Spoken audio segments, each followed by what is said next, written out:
Šiandien mūsų kelionės kryptis Aisputė, vienas seniausių ir įdomiausių Latvijos miestelių. Įsikūręs Kuržemėje, jis mena viduramžių laikus, kai čia stovėjo pilis priklausiusi Livonijos ordinui. Miestelio gatvės vis dar alsuoja istorija, nuo senųjų akmeninių sienų ir siaurų skersgatvių iki 21 amžiaus mažo vakarų Latvijos miestelio.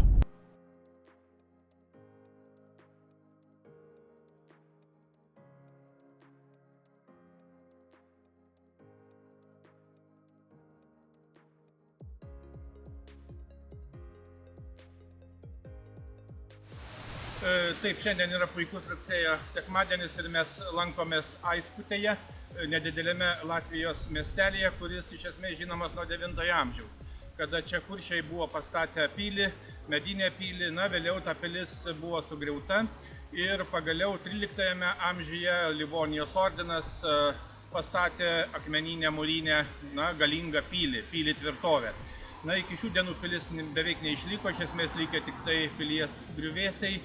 Tačiau miestelis Aisputė yra vienas seniausių Latvijoje ir vėliau, maždaug 15-16 amžiuje, aišku, miestelis ir apylinkės iš esmės klestėjo, tačiau 1795 metais Kuršo buvusi hercogystė ir tuo pačiu Aisputė atiteko Rusijos imperijai, okupantai kaip visada okupavo. Ir 1905 metais per vadinamąją pirmąją revoliuciją čia vyko gana nuožmūs mūšiai ir, reikia sakyti, latviai iš tikrųjų sumušė caro kariuomenę, šaunuoliai ir buvo iš esmės kraštas kažkuria prasme išvaduotas. Ir dabartiniu metu be abejo tai yra nedidelis miestelis, tačiau istorinis, kaip sakėme, daug įdomių lankytinų vietų, objektų. Kaip visada pasistengsime svarbiausius, įdomiausius objektus aplankyti, apžiūrėti ir, kaip visada, įdomiausius momentus papasakoti.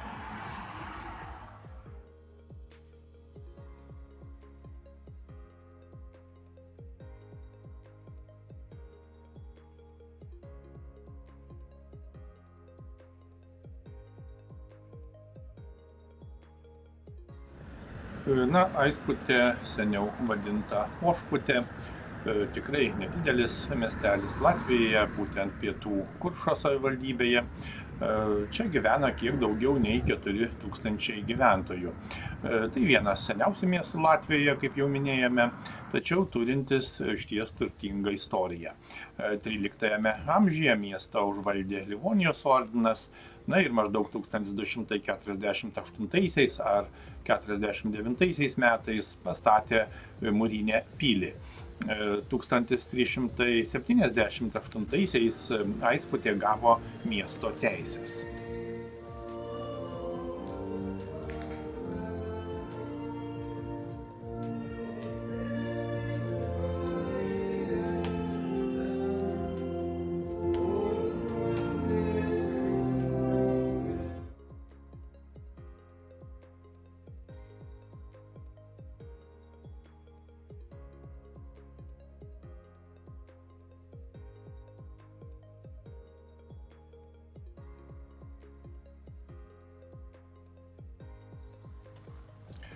Trumpai aplankę bažnyčią, keliaujame toliau, čia kaip tik matome buvusio dvaro kompleksą, bet to čia šiuo metu yra Latvijos alaus darykla, Aisputės alus, kuri daro tai, kas visame pasaulyje vyksta jau 1000 metų, verda alų. Ir žinoma, šalia kitoje nedidelio tvenkinio pusėje yra miesto pavadinimas užrašytas, tikrai įdomu.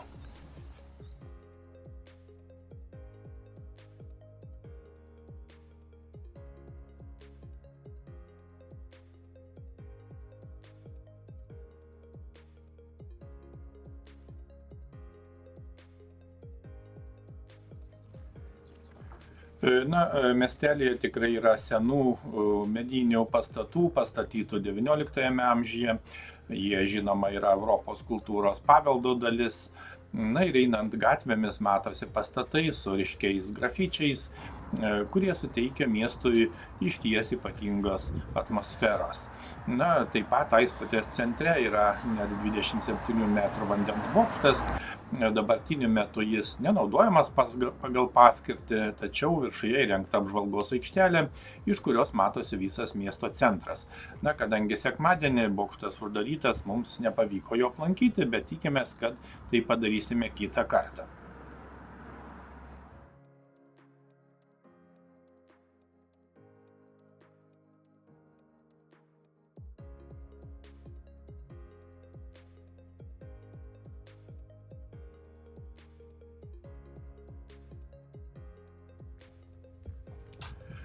Matome įdomų centrą Serde, tai yra kultūros ir meno rezidencijų centras Aisputėje, kuris kviečia menininkus ir kultūros tyrėjus dirbti ir kurti įvairias meno ir kultūros projektų formas.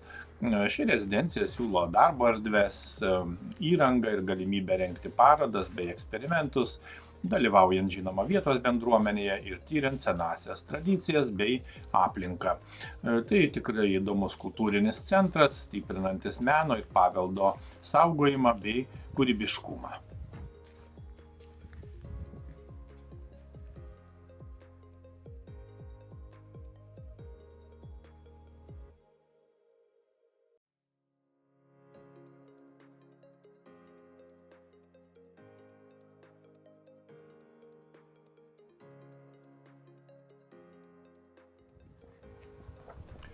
Taip pat reikia paminėti, kad lankantis miestelyje galima aplankyti ir Livonijos ordino pilies griuvėsius, taip pat įdomų istorinį akmeninį tiltą per Tebros upę bei vandens malūną. Tai taip pat neabejotinai naudinga ir prasminga.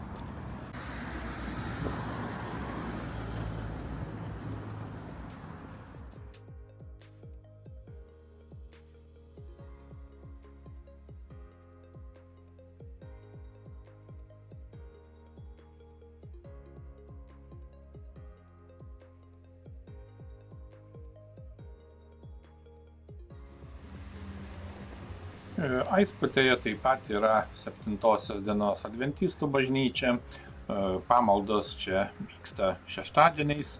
Mes taip pat trumpai apžiūrime šitą bažnyčią.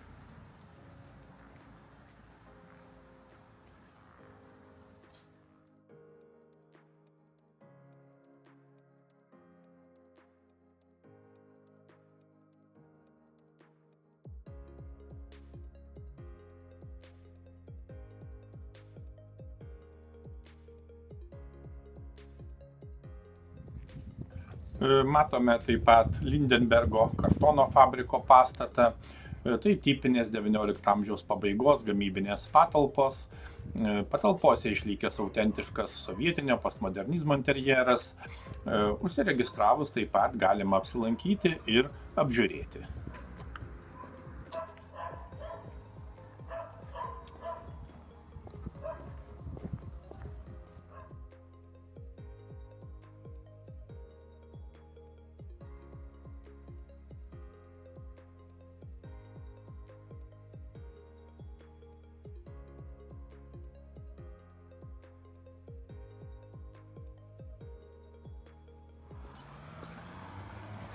Miestelio senamiestis išsidėstęs aplink Turgaus aikštę, nuo kurios radialiai driekiasi siauros vingiuotos gatvelės. Tai tipiškas viduramžių miestelio planavimas. Gyvenamieji namai daugiausia XIX amžiaus mediniai arba mūriniai 2 aukštų, su puošniais langų apvadais ir stoglangiais. Dalis pastatų išsaugojo klasicizmo bei istorizmo bruožus. Gatvių tinklas tikrai kompaktiškas, organiškai susiformavęs pagal reljefą, be griežtos simetrijos. Pagrindinės gatvės jungia turgavietę, piliavietę ir žinoma upės prieigas. Žinoma, užsukame į tikrai įdomią antikvarinę parduotuvėlę, daugybė įdomių daiktų. Ir visai nustebina, kad čia yra picerija restoranas Giardino di Napoli. Ir pats laikas užsukti pietums.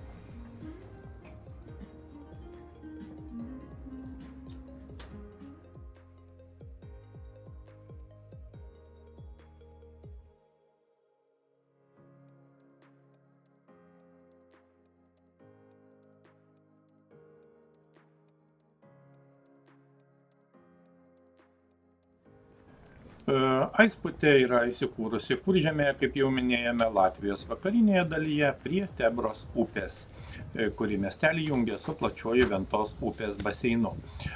Miestelis nutolęs maždaug apie 50 km nuo Liepojos, būtent artimiausio didelio uostamiesčio, ir apie 180 km į vakarus nuo Rygos. Miestas stovi kalvotoje, miškingoje vietovėje, būdingoje Kuržemės gamtovaizdžiui, su upių slėniais ir senovinėmis piliakalnių vietomis. Tebros upė ne tik formavo kraštovaizdį, bet ir nulėmė Aisputės istorinę plėtrą. Čia nuo viduramžių buvo svarbi prekybos ir gynybos vieta.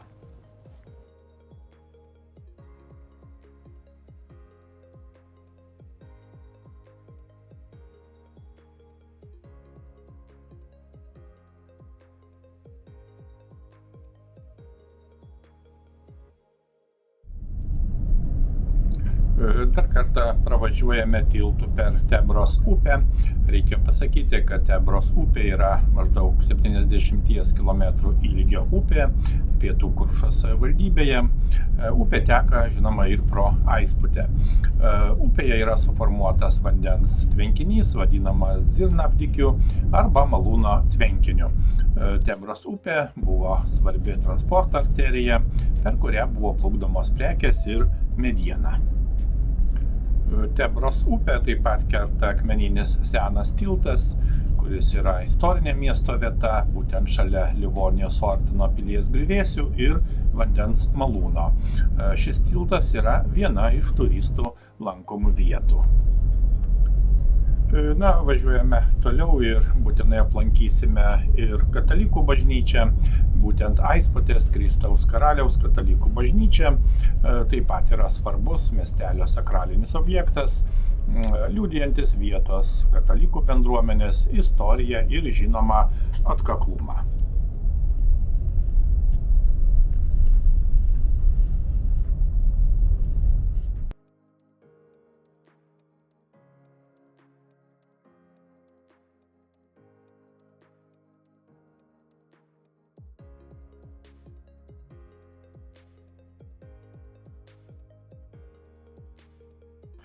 – 2002 metais buvo padėtas kertinis akmuo naujai šventovei, o 2009 pašventinta dabartinė Kristaus Karaliaus bažnyčia. Pastatas, kaip matome, išsiskiria paprasta šiuolaikiška forma, tačiau kartu išlaiko tradicinę katalikiškos architektūros dvasią.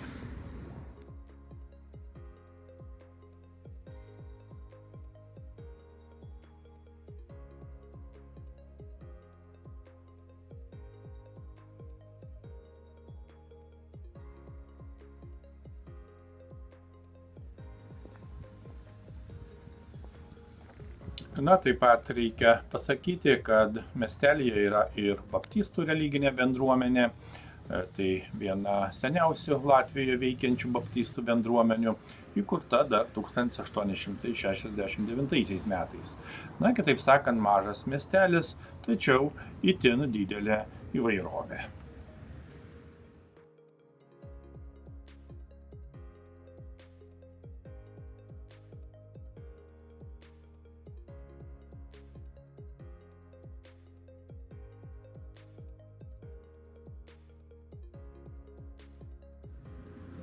Miestelyje taip pat stovi medinė skulptūra Pandos mama su kūdikiu. Ji įrengta aikštėje tarp Liepojos ir Katalų gatvių. Skulptūrą sukūrė japonų menininkas Yasushi Koyama, dirbdamas Serde menininkų rezidencijos centre Aisputėje. Ji skirta pagerbti visas motinas su kūdikiais, būtent simboliškai perteikia globos, ryšio ir meilės temą. Miestelyje taip pat yra kraštotyros muziejus. Muziejus pristato Aisputės miesto ir apylinkių istoriją, miestelio amatus, švietimą ir kultūrinį gyvenimą. Galbūt detaliau muziejų aplankysime taip pat kitą kartą.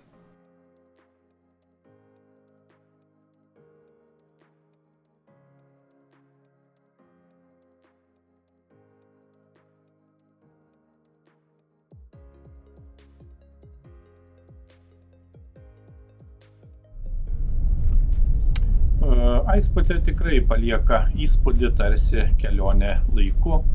Nuo seniausių istorijos sluoksnių iki šiuolaikinio miestelio gyvenimo savo šaknimis jis siekia viduramžius, kai Tebros upės slėnyje iškylo Livonijos ordino pilis, apie kurią jau ir minėjome. Na, o aplink pilį pradėjo formuotis ir pats miestelis. Siauros, vingiuotos senamiesčio gatvės vis dar mena tą laiką, kai čia veržėsi prekyba, gyveno amatininkai ir kūrėsi bendruomenės. Išdidžiai stūksantis evangelikų liuteronų bažnyčios bokštai, katalikų Kristaus karaliaus šventovė ar santūri baptistų bažnyčia pasakoja apie tikėjimo kelią ir žmonių ištvermę per šimtmečius. Šiandien Aisputė išlaiko mažo, jaukaus Kuržemės miestelio dvasią, kurioje darniai susipina praeities paveldas ir dabartinis gyvenimas. Čia susitinka istorija ir menas, tradicija ir modernumas, ramus provincijos ritmas ir gyvas kultūrinis pulsas. Aisputė kviečia sustoti, pasiklausyti jos istorijų ir patirti tą ypatingą jausmą, kai mažas miestelis tampa dideliu atradimu.